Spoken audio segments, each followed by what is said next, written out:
Welcome to the Happy Lawyer Project. I'm your host, Akoma Moronu, and I created this show to help lawyers find happiness in life with a law degree.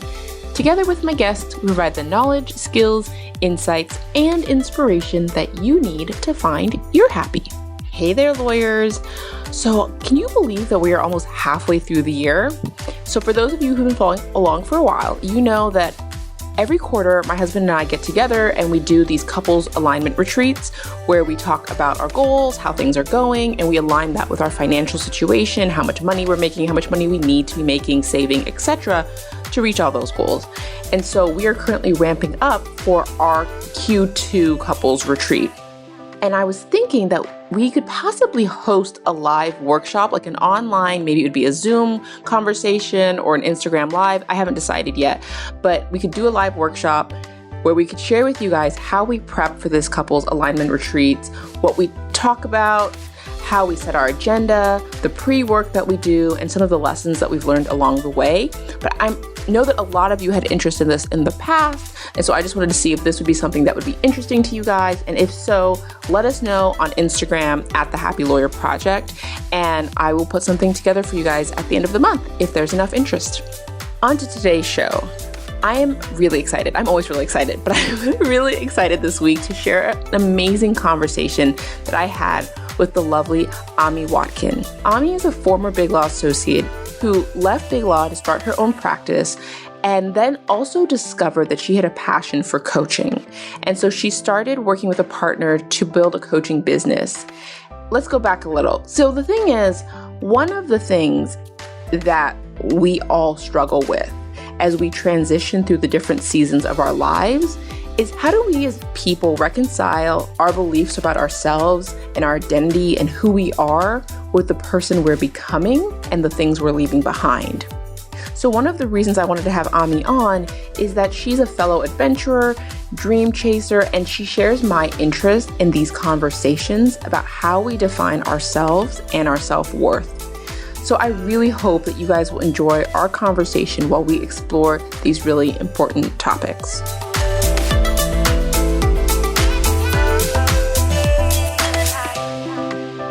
Welcome to the Happy Lawyer Project, lawyers.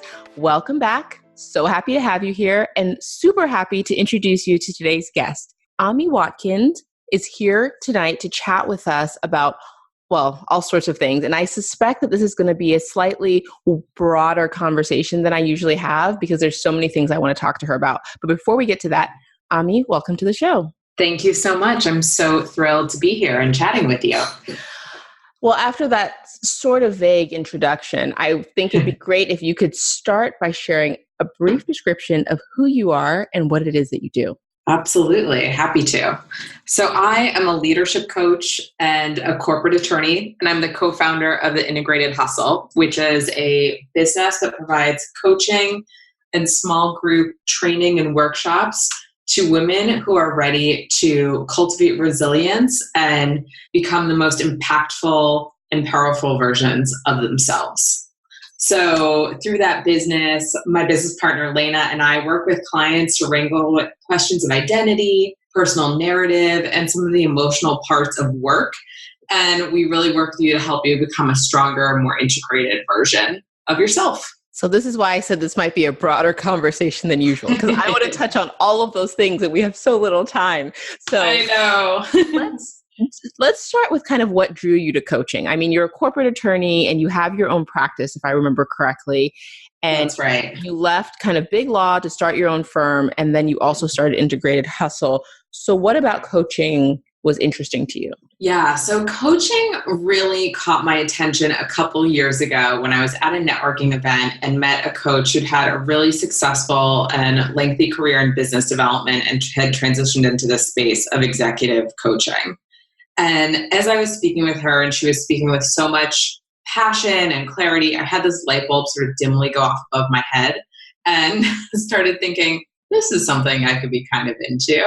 I think I actually might be doing a lot of this work without even realizing it. And so I started investigating and I started reaching out to other coaches. I touched base with Elena Deutsch, who I know you've had on a couple of times, of women interested in leaving law, and really spoke with other coaches about the work they were doing and what was exciting about the work to them and what their days looked like. And I realized that the parts of my big law jobs that I really loved, which was cultivating relationships with clients and with colleagues and helping people to navigate things that are stressful and challenging, was the core of coaching. And so it seemed like an obvious place to go. And the more that I've learned, the more I've been drawn in even further. And I just keep learning more that I want to learn more about. And the work is thrilling. It's really exciting to work with women who are in a position where they're ready to start tackling some of the tougher things about being mid-career, and you've done your grunt work, and now you're perhaps at a stage of realizing, like, am I actually enjoying this? Is this what I want my day-to-day to look like? Do I want to rise higher and play bigger and fly higher? Or do I want to maybe make a change and explore something else and play really big in a different arena? So it's a thrilling space to explore, and a real privilege to get to work with women as they explore those different parts of themselves and their journey.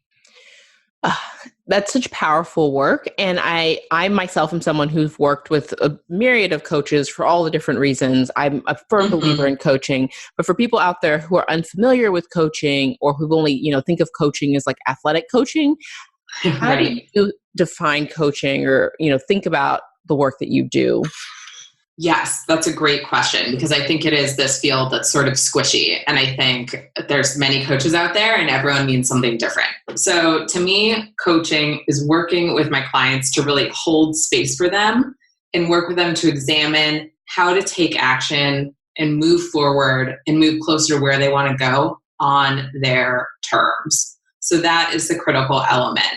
I view it as my work and my responsibility to partner with and work alongside my clients to help them design and support the cultivation of action plans that really fit exactly where they are, that actually work with their lives, dovetail with the demands on their plate, and can be incorporated in small ways. And over time, those small actions sort of snowball into bigger moves. And when you look back, you realize you've actually come pretty far.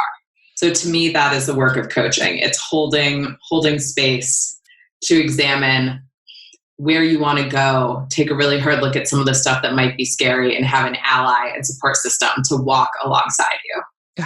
That's an amazing definition. And I think that sometimes, in my experience, where the line really gets blurry with all the different coaches there are out there, is there's a lot of people out there who kind of conflate coaching with almost consulting. It's like, I think I lean towards your school of thinking around coaching really being kind of uncovering within the client the journey that they want to take, and giving them the support they need in order to take that journey. And I think some coaches really enjoy telling people what to do. They're like, oh, my friends always come to me for advice, and I'm really good at giving advice. Who doesn't love to give advice? That's not really what coaching, to me, what coaching is. But, so that's what some people need, and that's what some people are willing to pay for, and that's fine. But I do like the idea that coaching is this uncovering process and this discovery process and this process of co-creation. It's not, someone who has the answer and someone who has the question. Well, it is, but I think some people do it the other way around. I think the client's the one who has the answers and the coach is the one who has the questions. That's agreed. I think that's the purest sense of coaching. And to the extent that there's things that come up where I have some knowledge or expertise that's very easy for me to share and will help you gain clarity to move forward, I do that too. Of course, it's not. I don't want people to struggle for the sake of struggle. But yeah, I'm with you. I think we're pretty aligned. So in looking at kind of your story and your background, which we didn't dive into that much here, but you became a lawyer, you left big law to go out on your own, you started an entrepreneurial endeavor, you've lived overseas. Are you naturally good at taking risks? So I love this question because it's been something that I've been examining in myself a lot in recent history. And if you'd asked me this 5 years ago or 10 years ago, certainly I would have said, absolutely not. But as I start to sort of think about my actions in a bigger way and on a more macro level, I've realized that Yeah, I think I actually am naturally pretty good at taking risks. I've always been excited by the premise of trying new things and especially doing them by myself. When I was young, even if it was something as basic as going to a sleepaway camp where I didn't know anyone, right? When you're, I don't know, 11, that's daunting. Lots of people don't want to do that. And then the steps just kept getting a little bit bigger. It was go to Mexico on an art program, live in another country, take the full year to go abroad in college, move to Mexico after college. And these all just felt like these exciting adventures to me. And I always felt like, well, if things go wrong, I just go home and start over and figure it out. So yeah, I think I am actually naturally pretty good at taking risks. And I'm only just really recognizing that in myself. I suspected you would say that because I have had a similar journey, and I wanted to ask the question because I didn't want to project my story, but I also have only come recently to realize that I'm probably good at taking risks. But anybody who knows me would probably laugh and think that's like hilarious because to them, my life is all risk. Yeah, same. Isn't that funny? What do you think that is? Like, why do you think it's just who you are? Do you think it's that you started early and once you start, obviously it gets easier and easier to take risks the more you do it because the less you see them like risks? Right. I think it's a hybrid of both things. I think on some level it's who I am. I'm always going to be interested in sort of trying out the new thing. My friends know that I say, I want to go on adventures, right? I still say that all the time because it feels important to me to constantly be trying and exploring things that are new.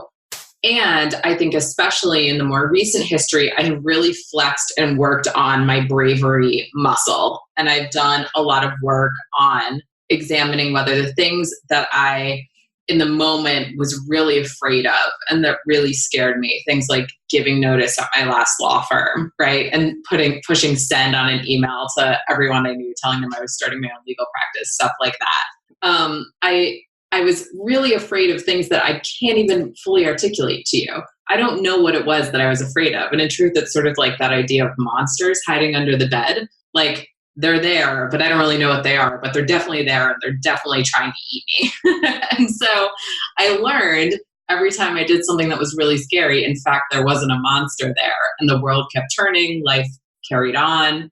And so I think I've really cultivated in myself the ability to do sort of a constant risk reward analysis and just keep shining the flashlight under the bed and saying, am I scaring myself with something that's real, or am I just scaring myself with the prospect of something that I can't even tell you what it is, but it's just scary, right? And sort of pulling myself back down into reality on that front. And I think that what's exciting about that is that it's a skill that everyone can cultivate. Bravery can be learned and it can be strengthened, and that ability to keep taking those risks, to your point of you stop seeing them as risks, right? It's just sort of experimentation and reframing. I think that's what it is. It's that ability to sort of ground it down and think, I'm going to give it a shot. If it doesn't work, I'm going to give something else a shot. And really analyzing whether that quote unquote scary monster or scary thing is actually really something to be afraid of. I want to go into that a little bit more. Is there a risk that you've taken recently or something that you're working through currently that you've had to kind of do this with? That's a great question. I think, in recent history, sort of the big examples that come to mind are deciding to leave legal practice in a more traditional sense and venture out on my own.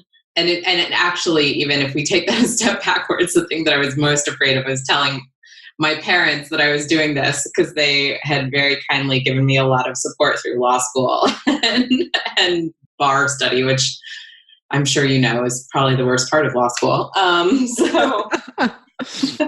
So I think that examination of like, what is really going to happen, right? I'm not going to be disowned by my family. And then when I gave notice at work, like, yeah, of course I was nervous. I did some power poses and I took some deep breaths. And I also told myself, nothing, I'm safe. I'm physically safe. Nothing terrible is going to go wrong. I'm not going to get yelled at. I'm not going to be ushered out of the building by security, right? These are things that happen and life carries on. So I think it's really that question of, am I scaring myself? And is it a real risk? And in this case, and in that instance, I had really prepared. I'd set myself up financially. I had spoken with a lot of people. I'd done my homework. So of course, it's always risky to try something new, but I wasn't facing dire circumstances if I didn't get this right within a month or something. I had really set myself up to have runway and breathing room. So yeah, I think it's really trying to ground those fears down into pragmatic components and being able to take them piece by piece and address them. And to the extent something does feel unacceptable, say, okay, well, how do I mitigate that? Should I ask for help? Is there additional information I can get that's going to help me understand how to navigate this better? Right. And then you can sort of tackle it piece by piece, which is, of course, what I work with my clients and coaching too, right? How do you bite off little manageable pieces of a bigger challenge and start parsing them into actionable items?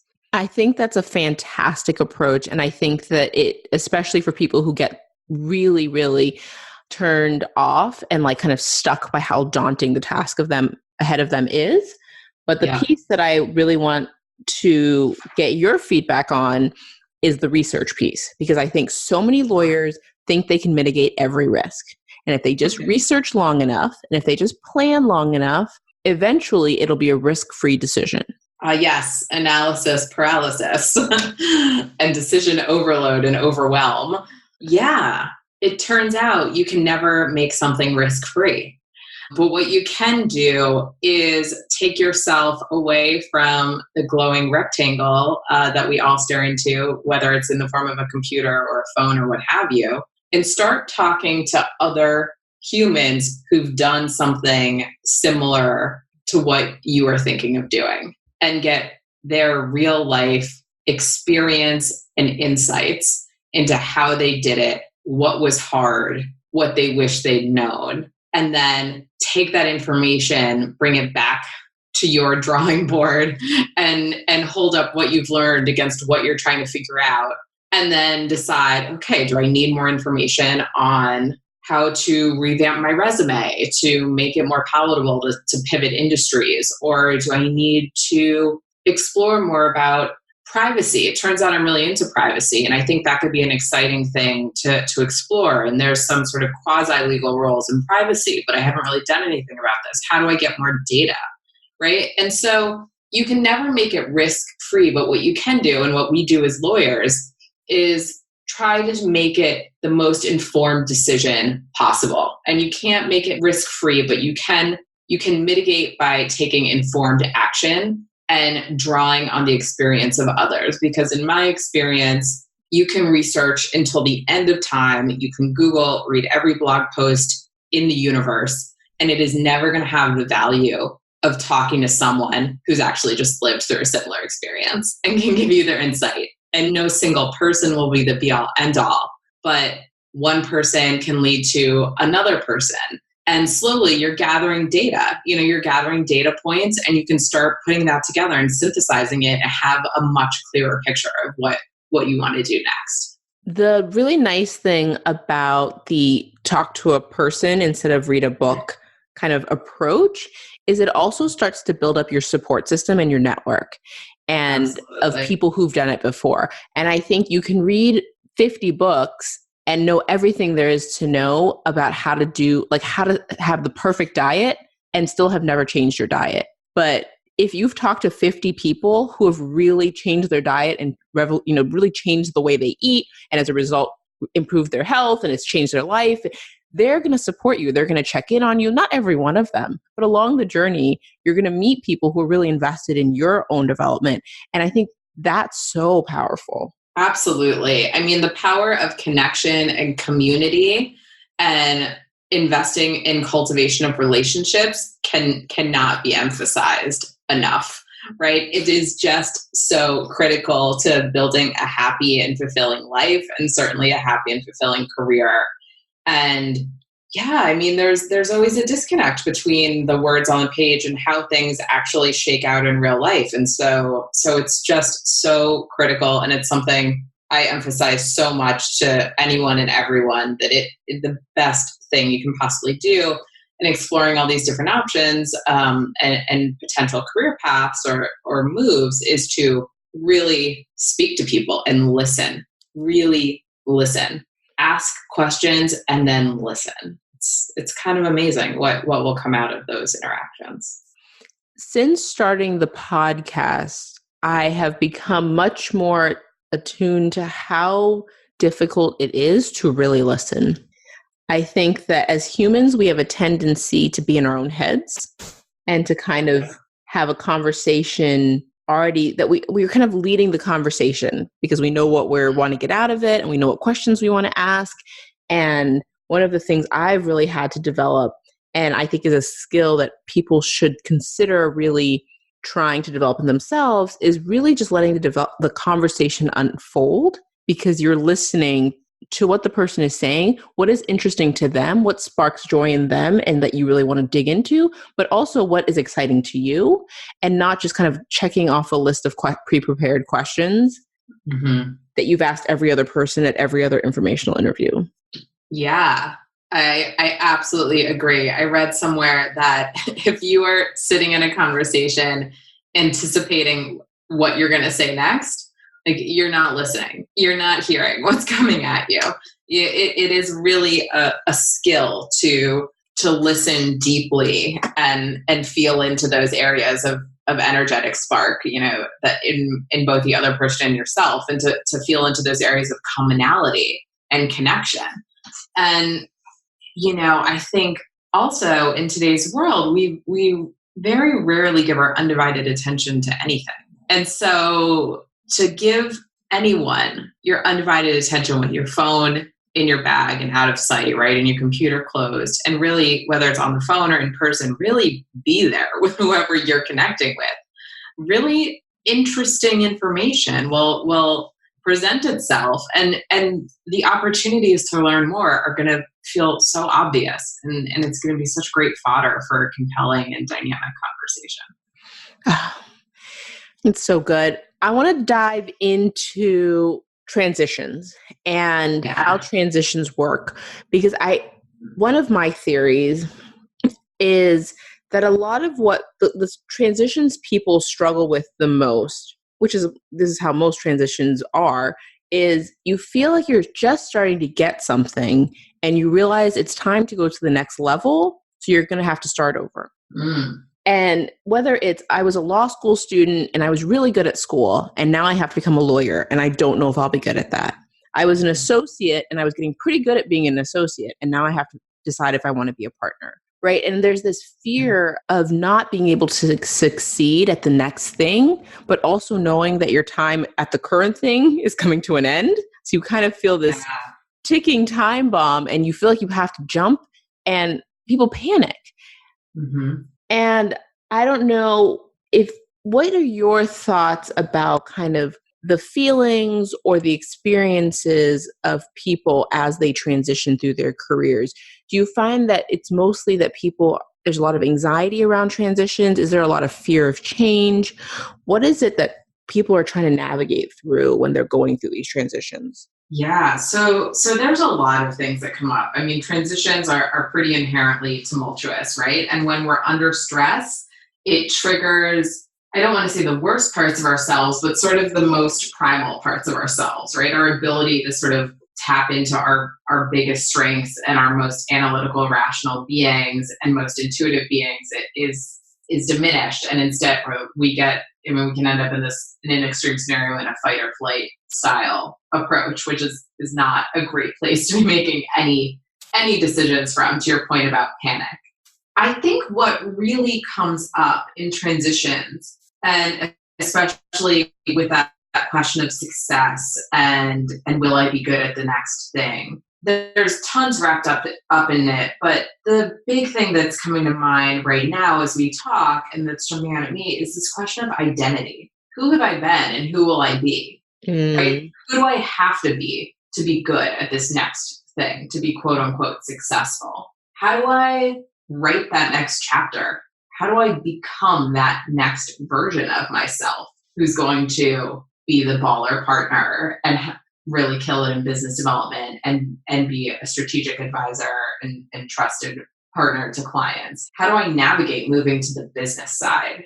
How do I be on the business side when I've been on the legal side and I've been servicing the business team for the past 8 years? And that goes pretty deep. And so I think that there's a lot to dig into there. And there's usually some sort of surface level fear or concern. And when you start working that space a bit and peeling off some layers, there's usually something bigger underneath it.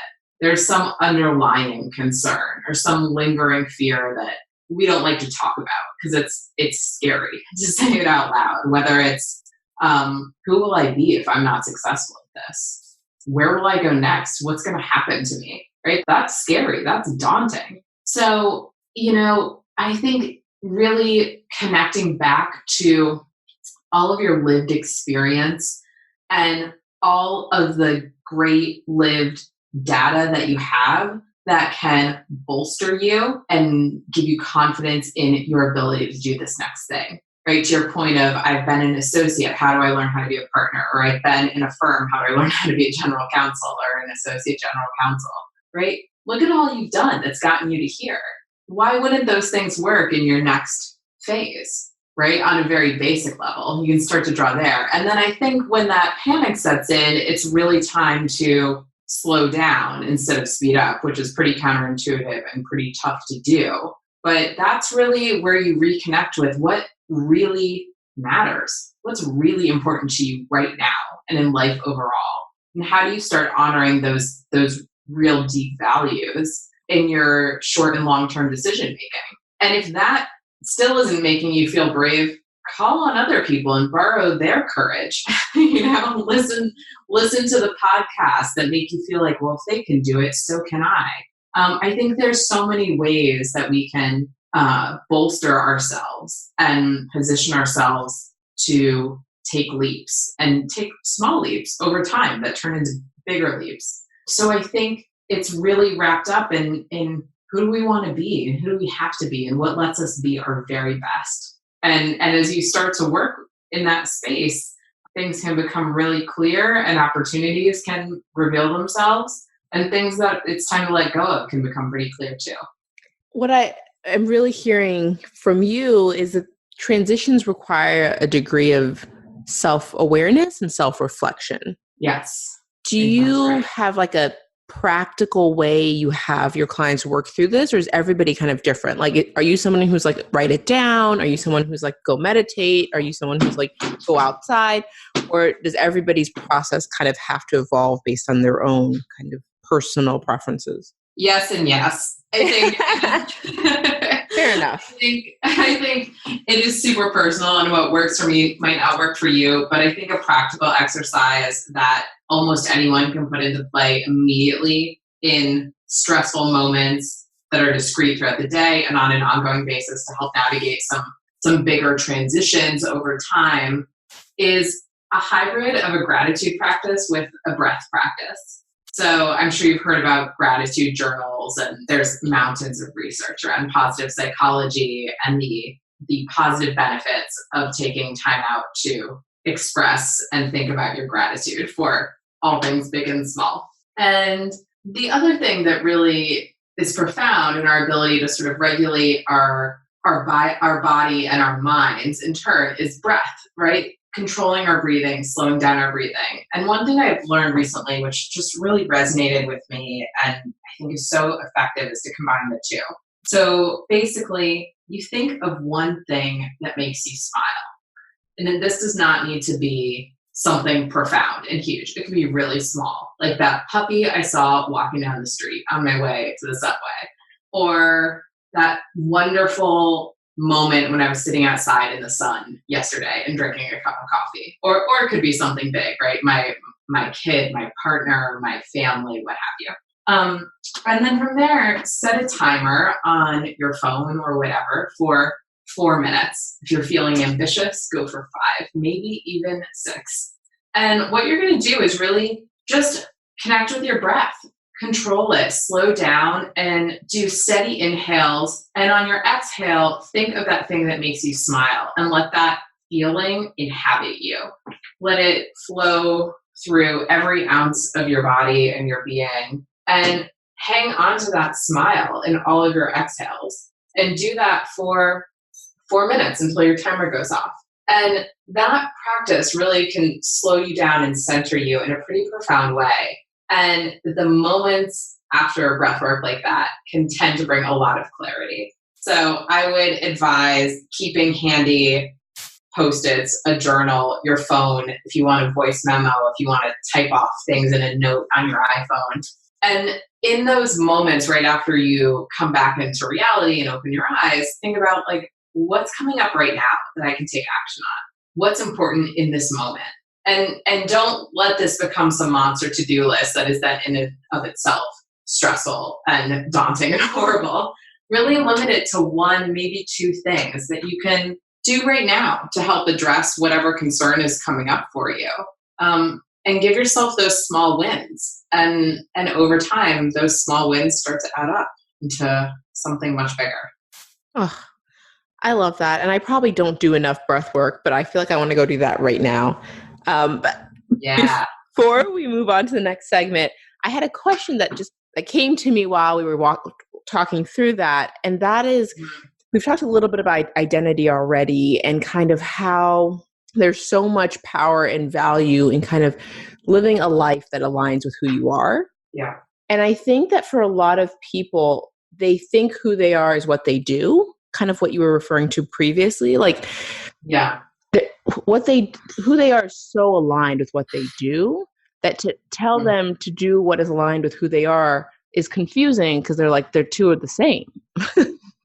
Like, I am a lawyer, so then I should practice law because I'm a lawyer. Do you have any thoughts or exercises or suggestions for people who are trying to kind of dig into the core of who they are outside of kind of the present and what's in front of them now? Yes, absolutely. I think one of the most telling things we can do, and this will sound sort of similar to that gratitude breathwork practice, is to think about what gives you energy. And as a practical experiment, anyone listening can try this on for the next week, let's say 5 to 7 days. And as you go throughout your day, just notice what lights you up, what sort of gives you that little burst and makes you feel a little bit peppier, what turns you into Beyonce, what really fuels you. And then similarly, pay attention to what sort of zaps you. What is making you feel just like, oh, I can't even. Or feel like I need a nap and I need a nap immediately, right? And just sort of keeping track. And if the moments that are most thrilling to you are the times, the 30-second conversation you have with a barista in the morning when you're picking up your coffee on the way to the train, or when you stop at the dog park and watch puppies run around, these are things that bring me joy. When those moments of connection, right, are what really light you up. And if you're spending most of your day behind a computer screen and drafting alone, and that makes you feel lousy, that's something to notice. And it doesn't mean, go quit your job tomorrow and hang out at the dog park.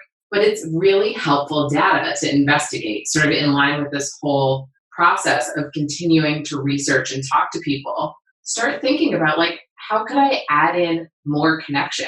And how could I maybe leave a little bit of the solo drafting behind and shift my work to somehow be more collaborative throughout the day to give me more of those bursts of energy? And as you start tuning into this, things are going to start revealing themselves. And I think, yes, I'm a lawyer and I go to the office and this is what I do and therefore it's who I am. That might be true. And if being a lawyer and going to the office and drafting, negotiating, closing a deal, filing the brief, whatever, brings you immense joy, that is amazing.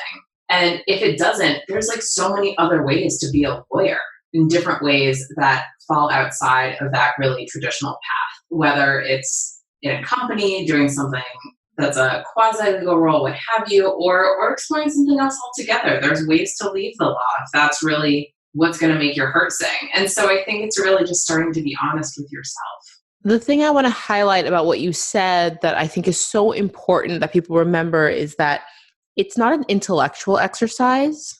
And it's not that everything has to mean something and this is some sort of secret code that you're trying to crack. Because I think there's a tendency of people to be like, okay, I like talking to the barista and I liked watching the dogs. So what I should do next is I should start a business where I work at a coffee shop across from a dog park. Like, we're going to make money doing that. And then they like spin out because they can't solve how they would ever, when really the answer is get coffee in the morning and stop by the dog park. Like, that's it. Like, yeah, I'm really glad you raised that. That's a great distinction and something that, yes, I could have been clear about. This is what you're talking about is like the neck up processing, if you will, right? Everything that's happening in your head. And what I'm talking about is the neck down. Correct. Like what makes your heart glow a little bit? What makes your body sort of like groove and you're like bouncing to the beat of whatever you're listening to, whether it's an actual song or just one that is the soundtrack in your head. Exactly. It's an emotional and physical response. And this might feel super weird to do. And that's okay, right? Try it out. What's the worst that can happen? You're like, this is weird. And I need to find something else that'll give me more insight. But for many people, this is a really great place to start. Amazing. Well, thank you so much for that. I think it's a wonderful exercise. And it's actually, when I do workshops with people, I talk people through a similar exercise where I kind of just describe different scenarios and they just sit there and it's really awkward and everyone has to sit there with their eyes closed and everyone kind of just has to experience and imagine the experience for themselves. And everyone has a different reaction. I talk about getting a promotion. And for some people that feels really good. And for other people that feels really scary. I talk about, really adventurous vacations. And for some people that feels good. For other people that feels scary. And so this is like just, and from the purpose of that exercise, again, it's not to solve all their problems and like identify the thing they're supposed to be doing with their life. It's just to teach them how to listen to their bodies and to see what their body feels like when it's excited, see what their body feels like when it's nervous, when it's scared, when it's anxious. And as you said, it's a physical reaction. Yeah. But people are so used to being, as you said, kind of in their heads that they have lost touch with what just feels good. Yeah. Awesome.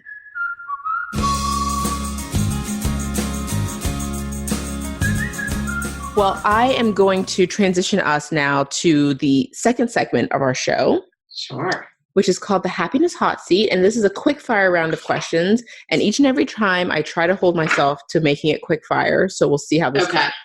All right. I will do my best. I'll try and be succinct. It's not your fault. I usually am like, oh, tell me more. So let's see how this goes. Number one, how do you deal with overwhelm? Oh man, I love a to-do list. But the way I tackle it, I think maybe is a little unique and it works for me, which is I try and do the things first that are take up the most energetic space and emotional space in my brain. So if I know that something's hard and I'm going to be distracted by it all day, I'll just try and do it first because then it's done and I can have more space in my brain to do other things. So I tackle my to-do list based on emotional space and the need to keep it clear. And is that, see, this is the thing I do. Is that because do you think that's something that works for everybody? Or do you think that some people, because I wonder about people who are morning people versus night people, or people who kind of, their emotional energy may just have a different cadence. Mm-hmm. And this may just be a self-awareness point. I think it is a little bit of a self-awareness point. I will also share that I am the most productive in the morning. Yep. So that really works for me. So I know that if I have things that are heavy lifting where I need to just really zero in and lock in and analyze, write, what have you, right? Really just like grind things out. The morning hours are the best times for me to do that. And if I have a deliverable hanging over my head to a client or something like that, I think I prioritize, there's multiple filters, right? It immediately becomes more complicated, but I know I try and do the stuff that's heavy lifting for me in the morning And then within those tasks, if it's something I can knock out quickly that I can then cross off the list, I might do that. But I really try and guard morning hours and the to-do list tasks that are the most cerebral for the times when I'm most productive. And then things that are sort of lighter and more interactive and involve connection, which is the kind of stuff that lights me up, I do in the afternoon when I tend to sort of energetically lag a little bit because those activities, by virtue of what they are and who I am, give me a boost. Yep. I think I'm really glad that you made that point, because I think really the theme that keeps coming out for me on all of this is really spend the time to figure yourself out. And the more you figure yourself out, the easier it'll be to figure out how to structure your life. Yep. Isn't that annoying? I can't give a straight answer. I'm like, no, for yourself. My audience is lawyers. They're used to, it depends. It depends. Number 2. Exactly. Number 2, what do you do or how do you prioritize your own happiness? I think I do it in a lot of small ways and sometimes bigger ways, but it's really all driven by following my internal compass and knowing that for me to keep reaching into new spaces and trying new things, I need to self-regulate and sort of course correct if things are going too far in one direction or another to bring myself back to center to be sort of the best version of me. So that can look like knowing that in the winter I get grumpy and I need to go see the sun more, or I'm not a very fun person to be around, even to myself. So I prioritize things like once, the holidays are over, I know that I need to lock in some trips to places that are sunny and warmer because I just, on a psychological and physical level, I need that. And, I know that if I go on a few bad first dates and that's starting to feel miserable, then I need to schedule a time to do something fun with a good friend because I need that sort of to refill my tank in that way. So I think it's that. I think it's being aware of what I need to keep myself in my best condition. That answer really makes me so happy because my husband always jokes that I'm solar powered. And when we lived in New York, I used to always have to take impulsive trips down to warmer weather because in the winter I would just it's not even grumpy. It was like a deflated balloon. Oh my gosh, that's such a great description. Just listless. It's really, the struggle is real. It's real. For those of us who need the sun. Yep. I definitely lived at the beach in a past life. To be fair, we all need the sun. I mean, the Scandinavian countries have some of the highest rates, despite the high happiness levels, have some of the highest rates of antidepressant usage because most of them get prescriptions at the beginning of the winter, which they take all winter, which is fascinating. Really fascinating. Number 3, can you describe a mindset shift that changed your life? Yes. It is the concept that every person, no matter how successful and fancy they seem, is just like you and they're just like me and they all started at the beginning. So everyone is just figuring it out as they go. And when you suddenly realize that you don't have to have all the answers, but you just have to be willing to try and figure out what they are along the way. For me, that was a game changer. Like, that gave me space and permission to explore a lot of new things and be willing to take some risks, take some bigger risks, try some scarier things, and practice in new ways in a variety of parts of life. Everyone's just, winging it as they go. Was there a specific experience that made that clear to you? You know what made it clear to me? The podcast, How I Built This, which I think feels like maybe a little bit of a silly answer, but I'm telling you. No, that makes perfect sense. Listening to Sarah Blakely talking about how she started Spanx. Yes. How she did something like 90% of her own patent application by researching at the library and then pulled in a lawyer to do the last 10%. And he said, you did this whole thing by yourself? I thought, oh my gosh, like, these are just people. They're just people doing things one step at a time. That's how stuff happens. And really, it's a question of your willingness to stick it out and keep trying. That's the determiner of success. Amazing. And I love their story. I love her and her husband's. I just find them really fascinating. Yeah, me too. Number 4, name a book that has inspired you on your journey. Well, I'm going to jump on the Jen Sincero bandwagon, which I know lots of people mentioned, and I know it was part of your book club. That book just resonated so much with me. I'm sorry, I should say, You Are a Badass at Making Money, that book specifically. It was so candid. It was so hilarious. I mean, the number of times I laughed out loud reading this, it just the ridiculousness of what was happening as she tried new things. Like the goats who. Oh my gosh, the goats is one of my favorite things ever written in a book.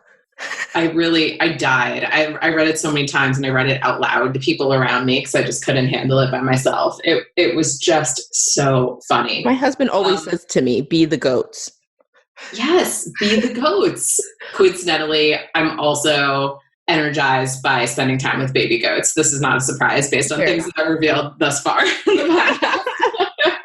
But as my friends will attest.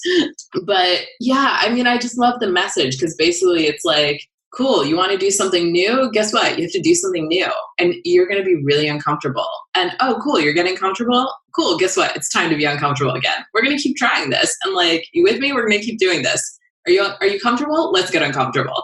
And it's just sort of become like my life mantra at this point. It's just like, get cool with being uncomfortable. Here we go. I don't know how many times I can agree with you, so I'm just going to move on. Number 5, what do you think separates happy lawyers from lawyers who continue to struggle to find happiness in life with a law degree? I'm going to start sounding like a broken record. I think it is the willingness to confront the unhappiness and then a desire and willingness and commitment to explore what will make you happy and how to make this degree that you've gotten and the experience that you have work for you. And being open to that looking different than you expect and different from the traditional path. There's just so much more out there than law schools educate us about, than the mainstream legal media educates us about, right? Above the law, what have you, right? There's all these traditional paths. Of you're in a big firm, you're in a mid-sized firm, maybe you're a sole proprietor, but there's a gazillion other things out there. And I think it's a commitment to really learning what works for you and what is going to make you happy. I think that's the big distinguishing factor. Amen. So before we wrap up, I like to give my listeners an opportunity to send in questions. So I am going to read you a couple that I got and see what your thoughts are. Let's do it. So I got a question from Jordan Broadbent on Instagram, and she asked, what is your best advice for law school students transitioning into the workforce? Oh, that's such a great question, Jordan. I think the best thing I can tell you is to trust everything that's gotten you to where you are, right? Getting through law school, getting through the bar exam, no small feat. It takes a lot of stick-to-itiveness. It takes a lot of commitment, and it takes the good brain inside of your head that gave you the ability to do all of that. So don't get psyched out.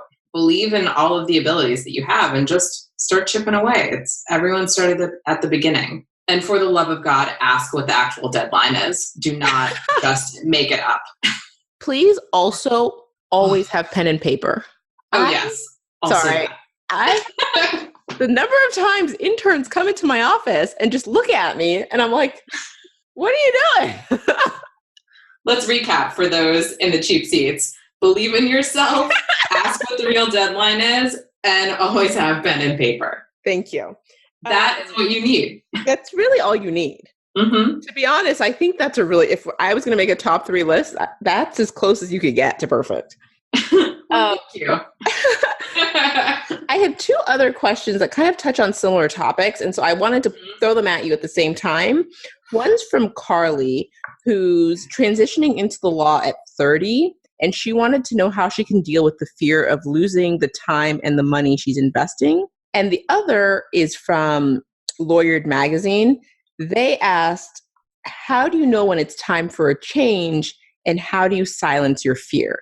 So they seem like very similar questions to me, because I think basically that's what Carly is asking, right? Carly's thinking of transitioning to the law, but has all this fear about wasting time and money. And I think we've talked about it a little bit, but if you could just summarize kind of what exercises people could be doing when they're thinking about making a change and how they manage the fear as they transition through that period? Yeah. So these are great questions. And I think the first thing I will say is that your job is not to silence the fear. It's to listen to it and then use all of your good experience and intuition and insight to determine whether it's a real fear, whether it's something you can mitigate through learning more and getting some help and support or what have you, whatever's appropriate, or whether you're really just psyching yourself out and it's time to just tell that fear, like, dude, you got to go. And it's time for us to move on.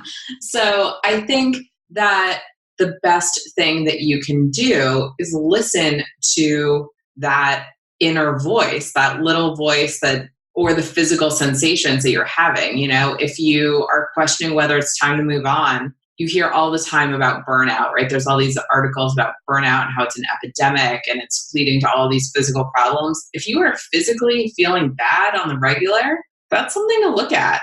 There's something going on there that needs your attention.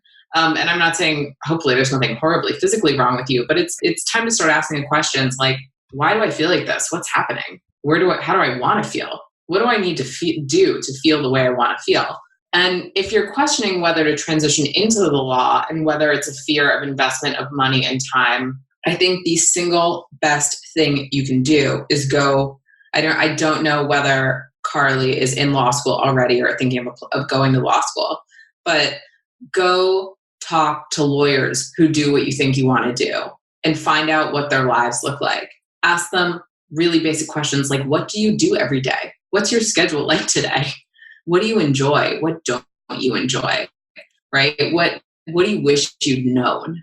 And get that information in advance and then use that to decide, okay, like, you know, that really sounds like what I want. Let's do it. It's time to invest in myself. I know that I'm going to need the law degree to get there and I'm ready to make that calculated decision. Or if it's actually really different than what you thought it was, like hold that up and look at that and then decide, is this something I really want to do? I love that. And I think it's really important, Carly, also to remember that like when you take a calculated risk, it's never a waste of your time or your money to invest in yourself. And Never. If you've made if you've done the research and you have a plan for how you're going to do it, and that, you know, you're making a financially and, you know, emotionally sound decision, it's never a waste of time or money. Even if you don't end up becoming a lawyer, right? Like things may not pan out, I guess is the only point I'm making, is that you may come out of law school and you may still decide never to practice, but I still think that I always err on the side of invest in yourself over and trust your fears. Yes, I think I totally agree with that. I do totally agree with that. I think that you are a sum of all of your experiences, both good and bad, and no one's path goes in a perfectly straight line. And if it does, well then, like, they're an anomaly. So, la-di-da to them. Right. Good for them. So the relationships that you'll build, the things you'll learn, the friends you'll make, the challenges you'll overcome, that is so critical to your development as a human. So if you are in law school and you're listening to this and you're like, oh God, I made a mistake. Like, no, you're trust where you are and trust your good sense and what feels right. And know that, you know, there's a million options out there about where you go next. It's just a matter of figuring out what fits for you. Beautifully said. And last thing I'm going to ask you is if you could let everybody know the best way to follow you online and learn more about what you do. Yes. So the absolute best thing to do is to sign up for our newsletter at integratedhustle.com. And that is where we make announcements about events that are happening, new offerings, and you'll get a lot more insight into how I approach life and different strategies that I like, and those of my business partner, Lena, who is not a lawyer and is a wonderful entrepreneur and very savvy and experienced, seasoned entrepreneur and coach herself, who has a totally different background. So it's a great space to get to know us, and follow us on Instagram at Integrated Hustle. Fantastic. And I will include all of that in the show notes to this episode at thehappylawyerproject.com. So if you guys are out at the gym or on your commute, you can head over to the website and find the information there. Thank you so much for being on the show. It was such a pleasure chatting with you. Thank you so much. It's been a total delight.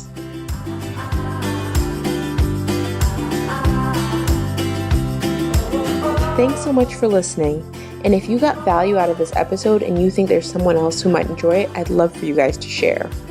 And if you have any questions for me, please head over to the website at thehappylawyerproject.com and you can leave me a voicemail right on the website. When you get there, you'll see a little tab on the right hand of the screen and you can click on it and leave a voicemail there. I absolutely love hearing from you guys. Last but not least, if you enjoy this podcast and you like the content that I'm bringing to you guys and you haven't done so already, I would really encourage you guys to head over to Apple Podcasts and leave me a rating and review. That's all for this week. Thanks, guys. Thanks for listening.